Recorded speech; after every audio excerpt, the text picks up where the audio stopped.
Ce petit didacticiel a pour but de montrer comment créer une première petite base de données avec Access. Lorsque vous démarrez Access, vous arrivez sur cet écran d'accueil dans lequel plusieurs choix par défaut vous sont proposés pour créer une première base. Pour faire simple, nous allons accepter le choix par défaut, base de données de bureau vide, en cliquant directement sur l'icône. Une boîte de dialogue s'affiche, vous demandant de nommer la base de données et de désigner l'emplacement où l'enregistrer. La raison est que, contrairement aux autres logiciels, Access enregistre la saisie des données dans les tables en temps réel sur le disque dur. Une fois que nous avons cliqué sur le bouton Créer, nous basculons dans le mode d'affichage feuille de données d'une table à créer. Pour maîtriser la création nous-mêmes de la table, dans l'onglet Champs de la fenêtre Access, nous cliquons sur la flèche du bouton Affichage et nous cliquons sur le mode Création. Access nous demande de nommer cette table. Nous allons créer une table client. Il faut savoir que l'ossature des bases de données se construit sur la création des tables reliées entre elles. L'objectif d'une base de données est de pouvoir gérer un nombre conséquent d'enregistrements et de ne pas répéter inutilement des informations comme ce serait le cas dans des tableaux Excel par exemple, où pour chaque client, dès lors qu'il passerait une commande ou plusieurs commandes, nous serions obligés de répéter des informations que nous connaîtrions déjà, comme le nom du client, comme sa date de naissance, etc. L'objectif des structures de base de données Access est de pouvoir répartir les données dans différentes tables, comme une table client et une table commande. Ainsi, les deux tables seront reliées entre elles, nous ne saisirons qu'une seule fois les informations du client, dans lesquelles nous retrouverons les commandes correspondantes dans la table commande. Dans le mode création de la table client, Access nous propose de créer avec deux colonnes les différents champs qui vont construire cette table client. Nous avons une colonne nom du champ et une colonne type de données. Le typage de données et le dimensionnement des données est une notion très importante dans Access. Nous allons le voir. Un conseil pour les noms utilisés pour les champs est de récupérer en préfixe le nom de la table. Ce sera une méthode plus simple pour retrouver notamment dans les requêtes les différents noms des champs que nous souhaiterons utiliser. Commençons donc par nommer nos champs. Nous allons créer le premier, client num. Tout simplement parce que chaque client est unique, nous lui attribuons donc un numéro de client. Nous allons conserver le type de données numéro auto. Access va se charger d'incrémenter ce numéro à chaque saisie de nouveaux clients.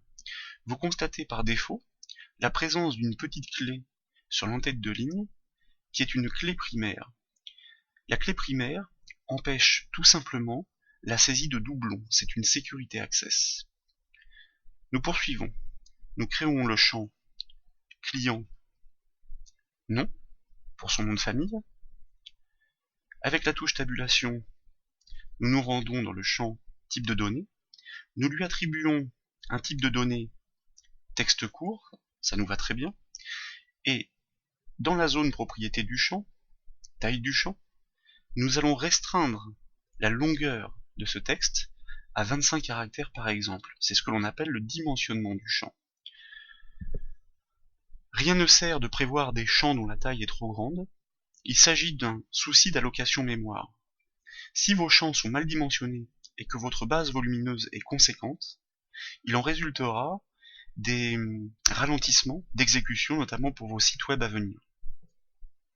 Donc il s'agit d'une partie très intéressante et très importante. Nous allons ajouter le prénom, de la même façon, selon la même construction, un texte court de 25 caractères, puis le code postal du client. Un code postal est composé de 5 chiffres, et jamais nous ne ferons d'opération numérique sur les codes postaux. Donc nous conservons le type de données texte court, et nous allons réduire la taille du champ à 5 pour les 5 chiffres du code postal. Ensuite, nous avons besoin de la ville, Même chose, texte court, 25 caractères, et enfin, éventuellement, de la date de naissance du client.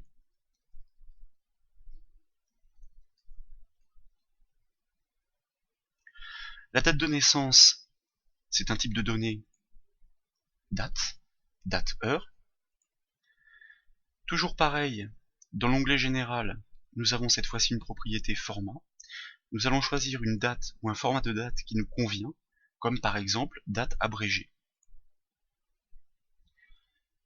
Il s'agit maintenant d'enregistrer cette table, CTRL S au clavier. Ce qu'Excel enregistre en temps réel, c'est la saisie des enregistrements dans les tables. Tous les objets, comme les tables, les requêtes, les formulaires, les états ou les macros, doivent par contre, eux, s'enregistrer. Tous les objets que nous créons se retrouvent dans la liste de gauche, dans la zone Tous les objets Access. Nous souhaitons maintenant saisir quelques informations dans cette table client. Donc nous recliquons sur le bouton affichage et nous basculons en mode feuille de données, c'est-à-dire en mode saisie. Et nous allons saisir quelques petites informations, histoire d'avoir des données à manipuler. La touche Tab permet facilement de passer d'un champ à un autre pour chaque enregistrement. Le champ date se tape au format date. Vous remarquez que quand vous passez à l'enregistrement suivant, Access va directement attribuer un numéro automatique, incrémenté, un numéro unique. Donc nous poursuivons la saisie, on va faire 5 enregistrements.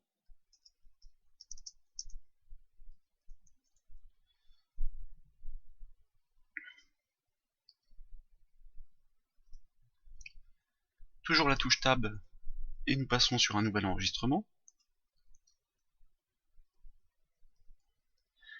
Nous renseignons chacun des champs. Au passage, vous remarquez que si nous tentons d'attribuer un nombre de caractères plus important aux codes postaux, qu'Access va bloquer la saisie grâce à la taille du champ que nous avions limité à 5.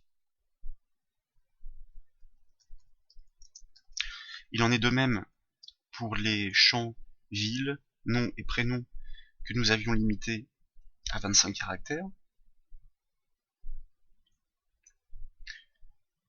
Encore 2 petits enregistrements, c'est-à-dire 2 clients.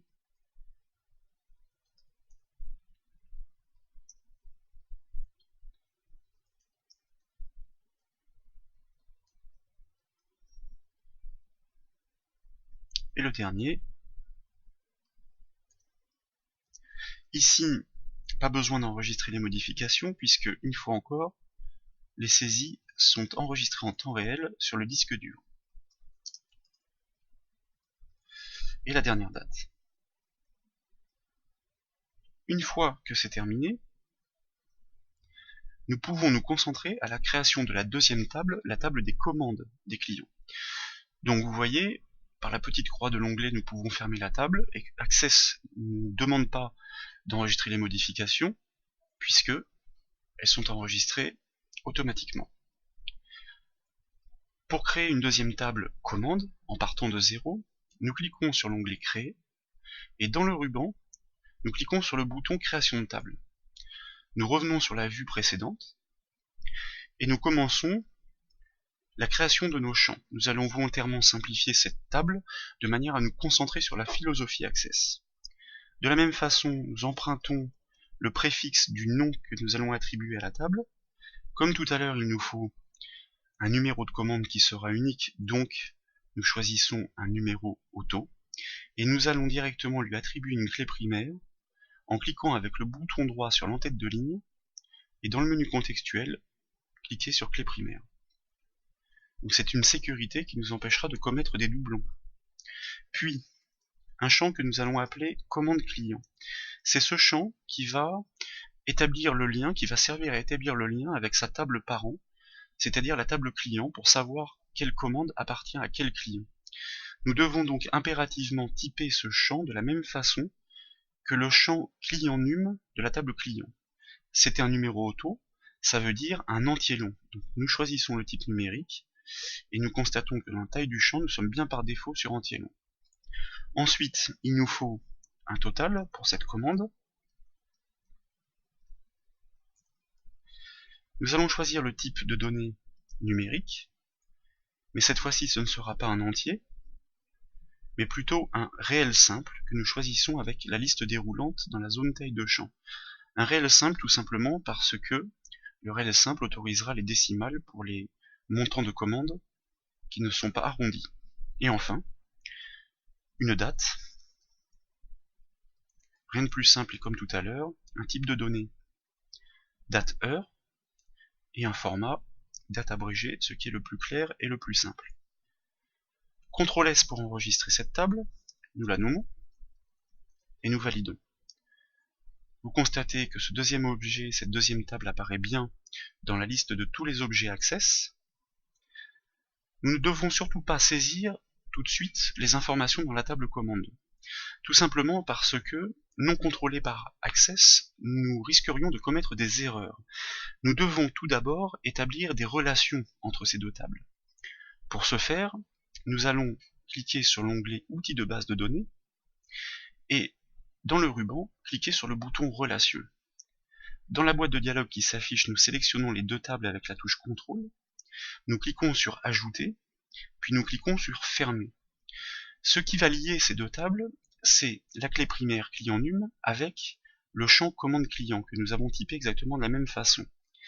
Nous cliquons sur le champ client num dans cette représentation schématique et nous le glissons sur le champ commande client.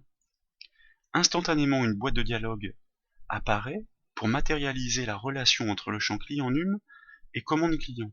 Nous cochons les trois cases. Appliquer l'intégrité référentielle, mettre à jour en cascade, effacer en cascade. L'intégrité référentielle dans une base de données relationnelle est une sécurité qui empêchera de saisir une commande pour un client qui n'existe pas. Donc nous éviterons de commettre des erreurs et de perdre des commandes dans la nature. Les actions en cascade, comme effacer en cascade, est vraiment très utile puisque lorsque nous souhaitons supprimer un client, nous le supprimerons de la table client et toutes ces commandes liées seront automatiquement supprimées dans la table commande. Nous n'aurons donc pas besoin de les retrouver et de faire deux fois les actions ou même plusieurs fois les actions. Il ne reste plus qu'à cliquer sur le bouton Créer. Vous remarquez qu'un lien établit bien la relation entre les deux tables avec un symbole 1 et un symbole infini. La signification est très simple, cela signifie que un client peut passer une infinité de commandes, un nombre illimité de commandes. En revanche, une commande ne peut appartenir au plus et au moins qu'à un seul client, et pas à plusieurs clients à la fois. Nous enregistrons ces relations avec CTRL S, nous fermons l'onglet des relations, et nous pouvons maintenant passer à la saisie de la table commande en double-cliquant directement dans l'objet de la liste de gauche. On peut d'ailleurs afficher les deux tables côte à côte avec les onglets. Il est très simple de basculer de l'une à l'autre pour nous rappeler des numéros de clients et nous allons maintenant attribuer des commandes à chacun de nos clients et même si possible plusieurs commandes à un même client dans certains cas. Pour le client numéro 1, nous lui attribuons une commande avec un certain montant, une certaine date. Vous remarquez qu'au changement d'enregistrement comme tout à l'heure, Access nous crée directement le nouveau numéro de commande. Nous pouvons donc, pour un même client, attribuer une nouvelle commande avec une nouvelle date. Et vous allez remarquer à quel endroit intervient la sécurité Access. Nous allons maintenant tenter d'attribuer une commande au client numéro 7, c'est-à-dire un client qui n'existe pas. Pour l'instant, tout va bien, mais dès lors que vous allez vouloir valider la création de cette commande, le message de l'intégrité référentielle, c'est-à-dire c'est-à-dire la sécurité Access, vous empêche de créer cette commande qui n'appartient à aucun client connu. Vous ne pouvez pas ajouter ou modifier un enregistrement car l'enregistrement associé est requis dans la table client. Tout simplement, le client 7 n'existe pas. Vous validez donc par OK, vous changez le numéro et vous l'attribuez à un client existant. Et voilà pour les premières petites démonstrations de la création des tables qui sont la base et l'ossature des bases de données relationnelles Access.